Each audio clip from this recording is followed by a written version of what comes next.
होनी चाहिए। इसलिए मैं ये कह सकता हूं, खड़गे साहब, राहुल गांधी जी और तमाम जो साथी बैठे हमारे, इन सब की राय लेकर के हम लोगों ने तय किया है इस चुनाव में अगले मुख्यमंत्री चेहरे के रूप में तेजस्वी यादव जी को हम लोग सपोर्ट करते हैं, जो एक नौजवान है, लंबा फ्यूचर है इनके साथ में, और मेरा अनुभव से मैं कह सकता हूं जिसका लंबा फ्यूचर होता है पब्लिक उनको साथ देती है। एक कसक बिहारी होने के नाते शुरू से रही है कि हमारा राज्य जो है अव्वल राज्यों में आए, लेकिन 20 साल राज करने के बाद भी राज्य में 11 साल केंद्र में मोदी जी प्रधानमंत्री रहते हुए भी सबसे अगर कोई गरीब राज्य है तो बिहार है, सबसे ज्यादा अगर बेरोजगारी है तो बिहार है, सबसे ज्यादा अगर पलायन होता है तो बिहार में, महंगाई है, कारखाने नहीं है, यहां उद्योग नहीं है, धंधे नहीं है, पढ़ाई, दवाई, कमाई, सिंचाई की व्यवस्था नहीं है। इसे काम नहीं चलेगा कि नीतीश कुमार के नेतृत्व में चुनाव लड़ा जाएगा। अगला मुख्यमंत्री का उम्मीदवार हमें कौन है ये उनको बताना पड़ेगा, ये हमारी मांग है। और मांग क्यों है?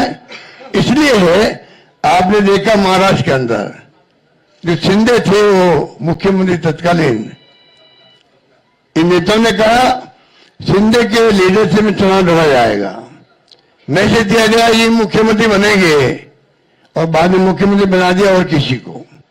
आप नीतीश कुमार जी का मुख्यमंत्री के चेहरे का नाम का घोषणा क्यों नहीं कर रहे?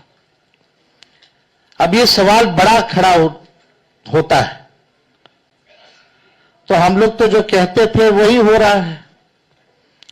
और आप देख लीजिए, जो भी जनता दल यूनाइटेड में जो नेता हैं, नीतीश जी के खराब सेहत का वो चेहरे का इस्तेमाल करके 3-4 नेता जो भाजपा के लिए ही काम कर रहे हैं, जो जनता दल यूनाइटेड को खत्म करने में लगे हैं, अब चुनाव के बाद जनता दल यूनाइटेड को भी ये लोग खत्म कर देंगे, दल नहीं रहे।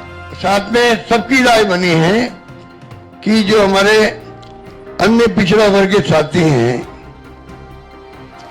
मुकेश सहनी जी, जिनको आप सब जानते हैं, मुकेश सहनी जी, जो एक संघर्ष करते हुए यहां तक पहुंचे हैं, अपनी पार्टी बनाई है, अपनी अकल होशियारी से, अपनी मेहनत से बनाई है, गरीबों के मसीहा के रूप में, अपनी कौम के मसीहा के रूप में उभर के आए हैं।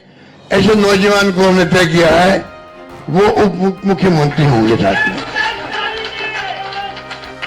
इसके साथ में जो आपके यहाँ बहुत सारे समाज भी हैं, सामाजिक इक्वेशन अलग तरह की है, तो जो अन्य सामाजिक वर्गों के लोग हैं उनमें उप मुख्यमंत्री और बनाए जाएंगे। इंडिया गठबंधन, महागठबंधन, उसमें बहुत दरारें पड़ चुकी हैं। आखिरकार एक साथ आए सारे जो 7 विपक्षी पार्टी हैं और उन्होंने तेजस्वी यादव को सीएम के तौर पर इंडोर्स किया और ये भी कहा कि अलायंस बिल्कुल पक्की है। पवन खेरा जी, पेच कहाँ फंस गया था अभी तक? पेच फंसा ही नहीं था तो कैसे बताएं कहाँ फंसा। हर निर्णय का, स्पेशली पॉलिटिक्स में, टाइमिंग बहुत महत्वपूर्ण होती है। समय क्या है, निर्णय की घोषणा कब करनी चाहिए, ये बहुत महत्वपूर्ण होता है। और सब वरिष्ठ नेता हैं, अनुभवी नेता हैं, हर पार्टी में हम हमारे गठबंधन में सबने मिलकर निर्णय लिया कि सही समय यह होगा घोषणा करने का, जिसमें ही हुआ। ये कैसे होगा? 6 नवंबर तो आपके पहले चरण के चुनाव हैं, क्या ये थोड़ा लेट नहीं है? हमसे तो ये सवाल पूछा आपने, अच्छा हम जवाब भी दे देंगे। एनडीए ने तो अभी तक घोषित नहीं किया कि उनका मुख्यमंत्री कौन होगा, और हम चुनौती दे रहे हैं अमित शाह ये आकर बताएं कि क्या नीतीश कुमार उनके मुख्यमंत्री का चेहरा होंगे या नहीं होंगे। अगर नहीं होंगे, कोई हालात बनते हैं, नीतीश कुमार पलटने के लिए जाने जाते हैं, क्या महागठबंधन के दरवाजे नीतीश कुमार के लिए खुले होंगे? नहीं कि आवश्यकता पड़ेगी। बिहार एक निर्णायक परिवर्तन के लिए तैयार है। बिहार एक निर्णायक मैंडेट देने जा रहा है। इस निर्णायक मैंडेट में अलायंस का सीट शेयरिंग फॉर्मूला आखिरकार क्या होगा? जो कितनी सीटें कांग्रेस को फाइनली मिल रही हैं? सबने अपनी अपनी सीटों की लिस्ट घोषित कर दी है।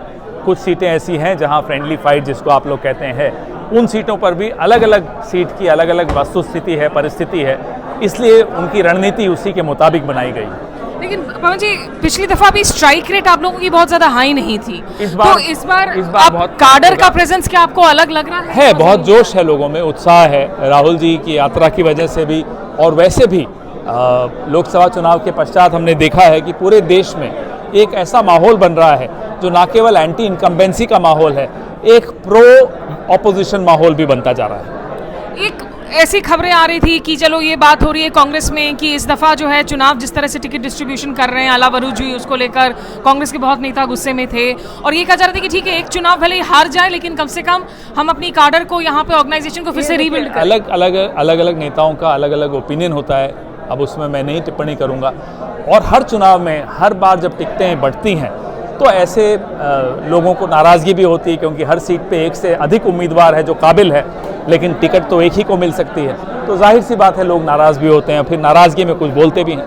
लेकिन जब आप लोगों ने ये कॉर्पोरेट स्टाइल अपनाया कि भाई एप्लीकेशन दो, लोगों की उम्मीदें भी तो बड़ी होगी ना कि चाहे इतनी एप्लीकेशंस आ रही हैं। स्टाइल है, मुझे याद है कि 1998 में जब दिल्ली में हम टिकट्स बांट रहे थे, मैं शीला जी के साथ था, तो मैंने लगभग 5000 एप्लीकेशंस मेरे पास आई थी, तो ये तो होता है, कांग्रेस में कई बार हुआ है।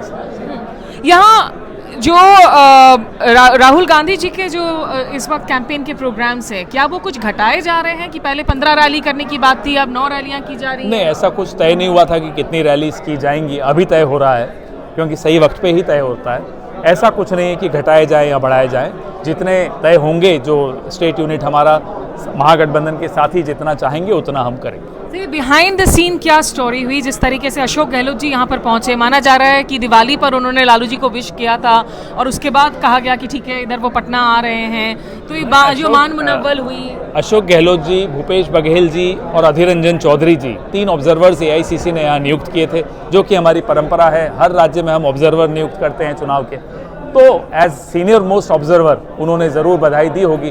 तो बिहाइंड द सीन कुछ नहीं होता इसमें, आपस में संबंध सबके बड़े प्रगाढ़ हैं।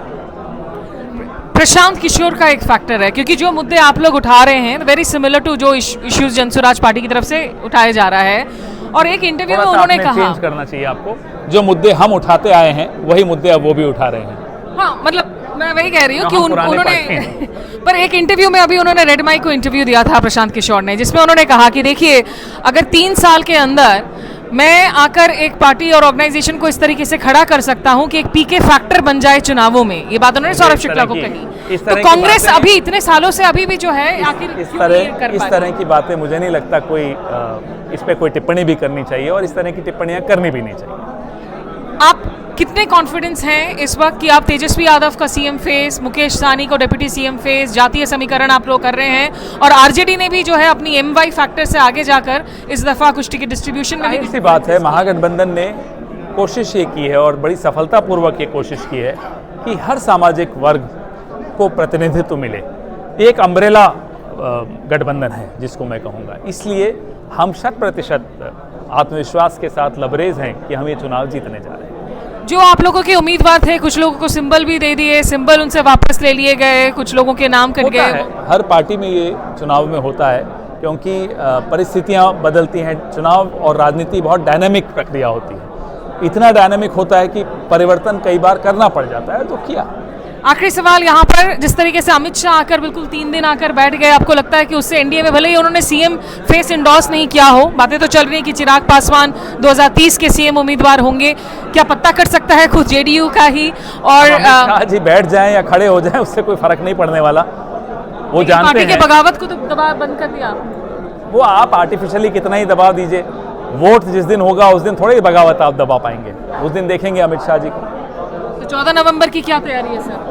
अभी तो चुनाव की तैयारी है, रिजल्ट की तैयारी बाद में, अभी चुनाव की तैयारी। चलिए, ऑल द बेस्ट। पवन खेरा जी, कांग्रेस के सीनियर लीडर और फायर्स्टी स्पीकर। दूसरे भी नेताओं से बात की है, आप कॉमरेड दीपांकर भट्टाचार्य से जो बात की है वो भी आप सुन सकते हैं मेरे यूट्यूब स्टेशन पर।